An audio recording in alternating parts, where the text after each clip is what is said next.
सरदार शहर चूरू। पैक्स कर्मियों को सरकार से अपनी मांग को मजबूती से रखते हुए एक मंच पर सरकार के सामने खड़ा होना होगा। संस्था को मजबूत बनाने के प्रयास करने होंगे, यह कहना है चूरू जिले के सरदार शहर शाखा से व्यवस्थापक प्रेमराज शर्मा का। मौका था प्रेमराज शर्मा के सेवानिवृत्ति समारोह का। उन्होंने कहा कि अपने हक की लड़ाई लड़नी जरूरी है। उन्होंने कहा कि जितनी एकजुटता आज मेरे सम्मान में दिखाई है, उतनी एकजुटता अपने भविष्य के लिए भी दिखाएं।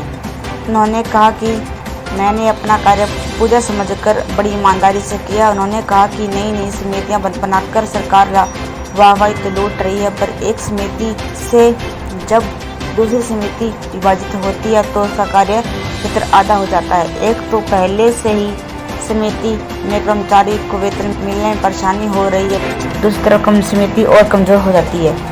उन्होंने कहा कि गांव की मुख्य संस्था होने के बावजूद भी ग्राम सेवा सहकारी समिति एवलैम्प्स में कार्य करने वाले कर्मचारियों का न तो कोई नियोक्ता निर्धारण है और न इसके अलावा नए कर्मचारियों की स्क्रीनिंग भी नहीं हुई।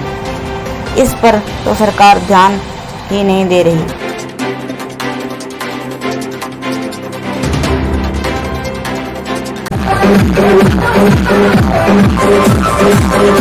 तो आइए सुनते हैं कैमरामैन नरेश कड़वा के साथ इंद्र कोकर की एक रिपोर्ट।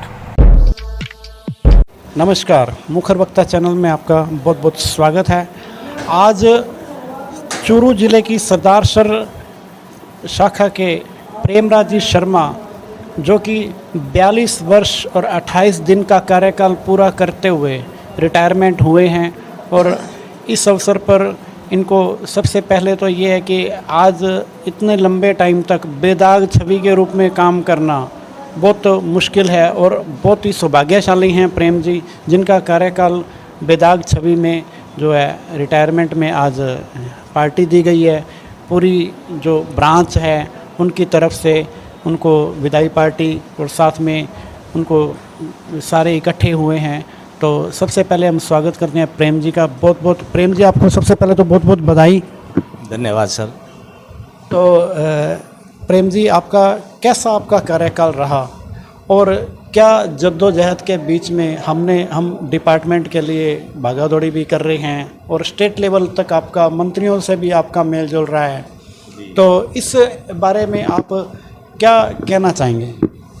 देखो, वैसे हम जिस स्थिति इस टाइम के अंदर इस सहकारिता में, इस समिति में व्यवस्थापक के पद आए थे, उसके आज के दौर में बहुत बड़ा अंतर आ गया है। उस समय सरकारों का या हम कहें कि विभाग का इस तरफ जो रुझान था वो आज कतई नहीं है।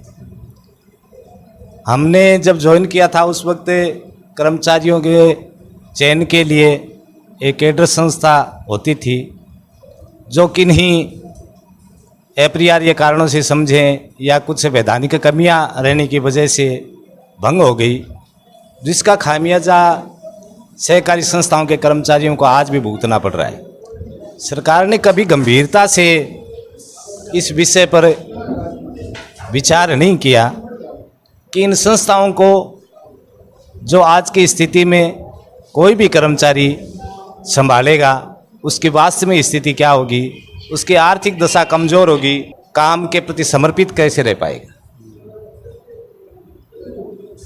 समितियों की आर्थिक स्थिति ये नहीं है कि वहाँ का काम करने वाला आदमी अपने परिवार का पूर्ण तरह से भरण पोषण कर सके।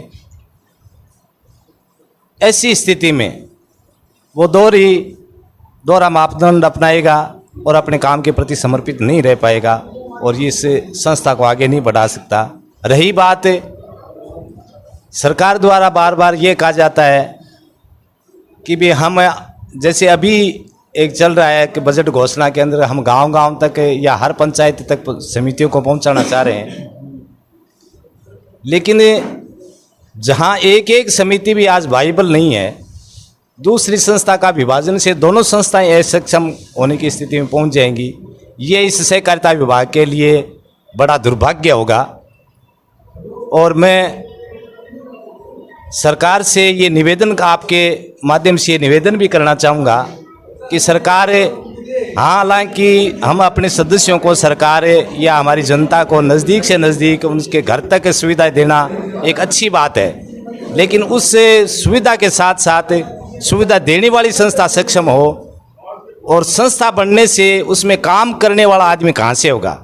आज की स्थिति है कि कुछ बहुत से वर्षों से जो काम कर रहे हैं उन लोगों की भी स्क्रीनिंग नहीं हुई है और नए कर्मचारियों की भर्ती नहीं हुई है। कुछ जिलों में या कुछ तहसीलों में 5-5, 7-7 समितियों का चार्ज एक व्यवस्था के पास है। ऐसी स्थिति में वो संस्थाएं कैसे चल रही होंगी या कैसे सर्वाइवल कर पाएंगी, ये मेरी समझ से थोड़ा बाहर है। और सरकार ऐसा क्यों चाहती है कि हम ज़्यादा से ज़्यादा समितियां बना के सिर्फ ये वाहवाही लूट लें। लेकिन मेरा सरकार से ये निवेदन है बार बार कि जो सक्षम समितियां हैं उनको ही दूसरी जगह काम करने का अधिकार दिया जाए। इन समितियों में अधिकाधिक व्यवसाय के रूप में जो नकदी साख है उसको बहुत ज़्यादा बढ़ाया जाए, ताकि ये इसमें जो करने वाला कर्मचारी है, कार्य करने वाला, उसका जीवन यापन हो सके, वो अपने बच्चों का भरण पोषण अच्छी तरीके से कर सके। जो संस्था को यदि आप विभाजित करेंगे, संस्था को कार्य के लिए ये कहते हैं कि स्वतंत्र हैं आप, स्वतंत्र होने के साथ साथ बहुत से ऐसी पाबंदियां भी हैं कि वो संस्था अपने आप कुछ नहीं कर सकती। संस्था में काम करने के लिए एक कर्मचारी अनिवार्य रूप से होना चाहिए, मेरा यह मानना है, और वो भी स्थायी।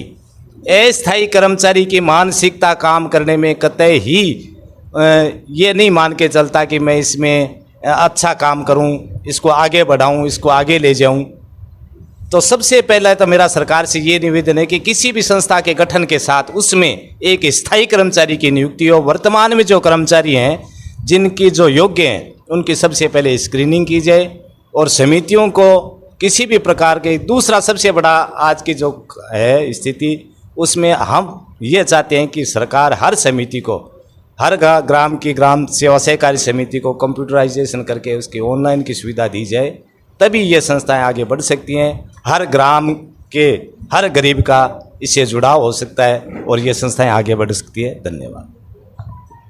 तो प्रेम जी, मतलब आज का जो टाइम है, जैसे अब बहुत सारे व्यवस्थापक बंधु आपके जो डिपार्टमेंट के जो हैं, बहुत सारे ऐसे हैं जहाँ जिनको साल भर से, किसी को 2 साल भर से तनख्वाह तक नहीं, वेतन नहीं मिला। वेतन के बिना वो काम कैसे करेंगे? ये बड़ी विडंबना है और मैं इसके लिए सरकार की भर्त्सना ही कर सकता हूँ कि वो इन कार्मिकों की तरफ देखना भी नहीं चाहती कि वो किस स्थिति में वो वहाँ काम क्यों कर रहे हैं। ये भी मेरी समझ से बाहर है। यही मैं सबसे ज़्यादा मुझे पीड़ा होती है कि मेरे साथियों को समय पर वेतन नहीं मिल पा रहा है और वो काम कर रहे हैं। बार बार सरकार से मंत्री जी तक, मुख्यमंत्री महोदय तक, और बार बार ये बताया जा रहा है कि आज आपकी फाइल है जो कैडर की स्थिति होनी चाहिए, या जो आपका और कुछ जो होना चाहिए वो फाइल वहाँ तक पहुँच चुकी है, और फिर वही स्थिति आकर के फिर अटक जाती है। ये मैं इस विभाग के लिए, इन समितियों के लिए दुर्भाग्यपूर्ण स्थिति मानता हूँ, अच्छी बात नहीं। तो प्रेम जी, आप अपने जो साथी हैं उनके लिए कोई संदेश देना चाहिए?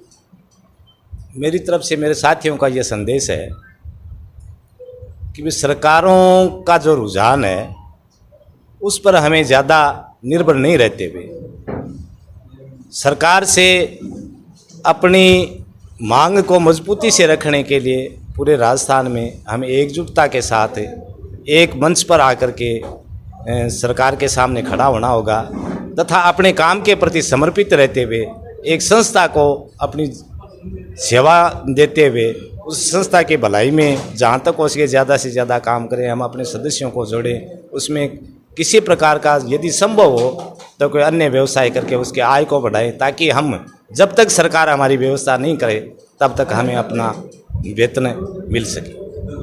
बहुत बहुत धन्यवाद प्रेम जी। मतलब ये है कि संस्था को मजबूत बनाएं, प्रमुख रूप से जिसको जैसे मौका मिले संस्था को मजबूत करें। बहुत बहुत धन्यवाद प्रेम जी।